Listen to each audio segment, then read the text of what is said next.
In our previous videos, we have talked about the plurality method as well as the board account method. In this video, we're going to look at plurality with elimination, which is also sometimes referred to as instant runoff voting or forced majority. So sometimes a winner of an election must have a majority due to the election rules or regulations. Other times, there may be a tie for the plurality winner that must be broken. In these cases, oftentimes there will be a second election where the lowest ranking candidate is removed from the ballot, and then we have what we call a runoff election. However, these are time consuming and expensive. So we have a method that kind of does this same process all within the same election, and that is the plurality with elimination method. It's sometimes called instant runoff voting because you instantly force a majority by eliminating the non-winning candidates, and it uses preference ballots to eliminate and force a majority winner. So in the first round, you would use the same rules that we used for the plurality method, which is you would look to see how many first place votes each candidate has, and if there is a majority candidate, then you stop and that candidate is declared the winner and the election is over. However, if there is not a majority winner, then you would eliminate the candidate with the fewest first place votes, and then you would move on to round two. In round two, you're going to give the votes from the eliminated candidate to the voter's second place choice, and then you're going to repeat the process of looking for a majority candidate. So again, you're going to determine how many first place votes each candidate has received. If there's a majority candidate, then that's the winner. If there's not, you're going to eliminate the candidate who has the next lowest place or lowest amount of first place votes, and then you're going to continue repeating this process until you get a candidate with a majority of the first place votes. And that might take one round and it might take 5 rounds depending on how many candidates you have and how many votes that candidate receives or each candidate receives. This is where our transitive property for linear preferential ballots kicks in, because we are going to assume that if the first place candidate is eliminated, then the voters would automatically give their votes to the second place choice. Or if both first and second are eliminated, then we will give their votes to their third place choice, so forth and so on.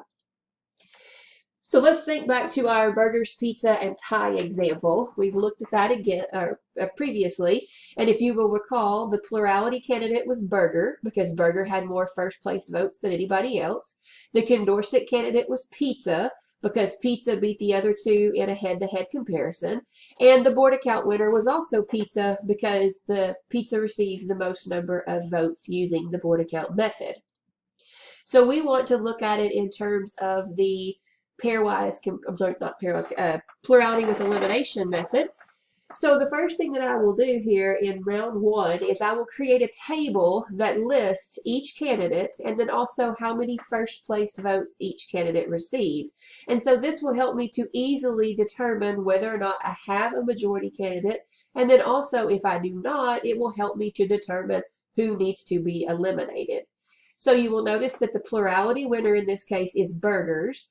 But burgers has only 4 out of the 9 first place votes, so it is not a majority candidate, and therefore we need to eliminate the candidate who has the least number of first place votes, which would be pizza in this case, and then we're going to move on to round 2. And you will notice that in round 2 I did eliminate pizza from the preference schedule, and then I created what we call a condensed preference schedule. So you'll notice that these first 2 columns, once pizza is removed, now they both have the rankings in the same order. So these 3 voters ranked them TB, and these 2 also ranked TB.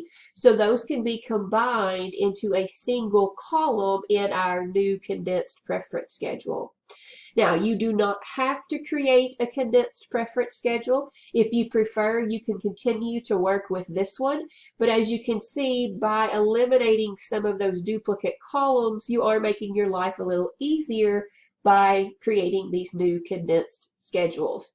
However, if you will use this chart, kind of like I have here, then these condensed tables are not as necessary. So for round 2, whether you use this chart and you go, okay, these 3 votes go to T, these 2 votes go to T, and these 4 votes go to B, so T gets 5 and B gets 4, or whether you come over here to your condensed preference schedule and say, okay, 5 for T and 4 for B, either way you're going to end up with this same chart. And so now you can see that the plurality winner is tie. And since tie has 5 of the 9 first place votes, that's more than half. Therefore, tie is a majority candidate, and that means tie wins using the plurality with elimination method. All right, so now let's look at another example. Let's go back to our ABCD example where we're using IRV, or instant runoff voting, also known as plurality with elimination. And so in round 1, we have A receives 11 votes, B 8, C 9, and D 2. So the plurality candidate is A because they have the most first place votes. But you will notice that we have total of 30 voters. So that means that a majority requires 15 rounded up to 16 first place votes. Nobody has all or has 16 or more first place votes, so we do not have a majority. So we're going to eliminate the candidate with the least number of votes, which in this case would be D. So we will eliminate D, and then we can create a condensed preference schedule if we so choose. And you will notice that in this case, we have not combined any of the columns because all of the columns still have different rankings except for these first 2. So if we wanted to, we could condense that down into a table that looks like this. So from here to here, the only difference is that we have removed the eliminated candidate of D so that it's easier to see if we have any duplicates. So now we create our table. So A has 13 first place votes, B has 8, and C has 9. Now there are 30 total voters, so we need 16 for a majority. A does not have 16, it only has 13. So even though A is the plurality, it is not the majority. Therefore, we need to eliminate the candidate with the next fewest votes, which in this case is B.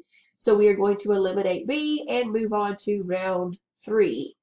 So here is our preference schedule with B removed. You can see that we have 1, 2, 3, 4 different columns that are all have the ranking AC now.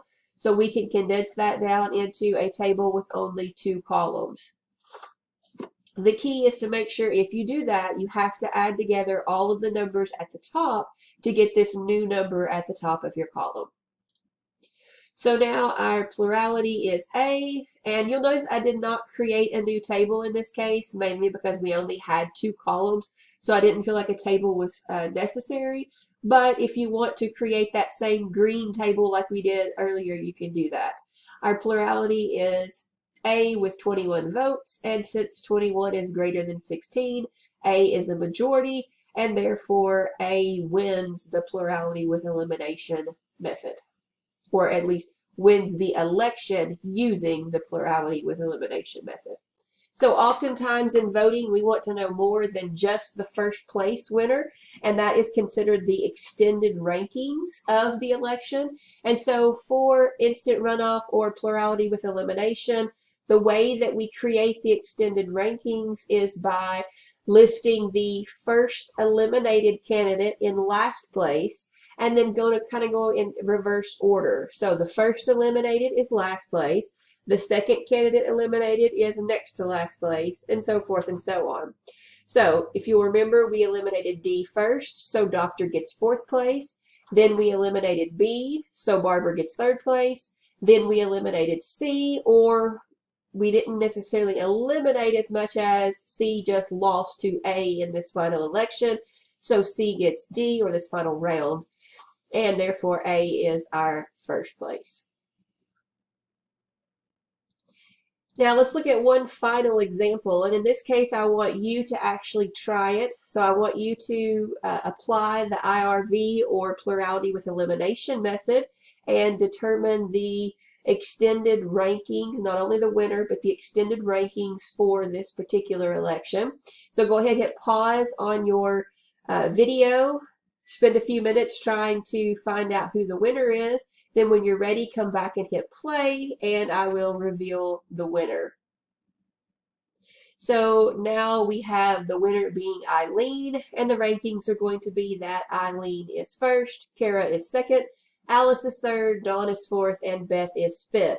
So if you go back and look at your rounds, Beth should have been eliminated first, Dawn should have been eliminated in the second round, Alice in the third round, and then your final round should have come down to Eileen and Kara, and Eileen should have been the winner. So if you didn't get that, try to go back and figure out where you went wrong, and if you have trouble, then just shoot me an email and I can help you figure that out. So how many rounds did it take? Well, in this case, it took 4 rounds because we had to keep going until we were left with only 2 candidates. And if we wanted to compare this winner to the plurality candidate and the board account winner, we could look at those and then kind of discuss which we feel is the most fair for this election. So if you remember, our plurality winner was C, or Kara, because she had the most first place votes. And our board account winner was D, or Dawn, because Dawn received the the most points with the board account. And our plurality with elimination, or IRV, winner is Eileen. So which of those is the best or most fair winner of this election? And you can actually argue for each of those. You could argue for Dawn and say, well, Dawn did not receive any last place votes, so maybe she would be the most fair candidate. You could argue for Kara and say that more people chose her as their first place. But you could also say, the most people chose her for their last place too, so maybe she's not the most fair. And so those are the kind of things that we want to look at when we're trying to make an argument for who should be the winner of an election, or at least who is considered the most fair winner of the election.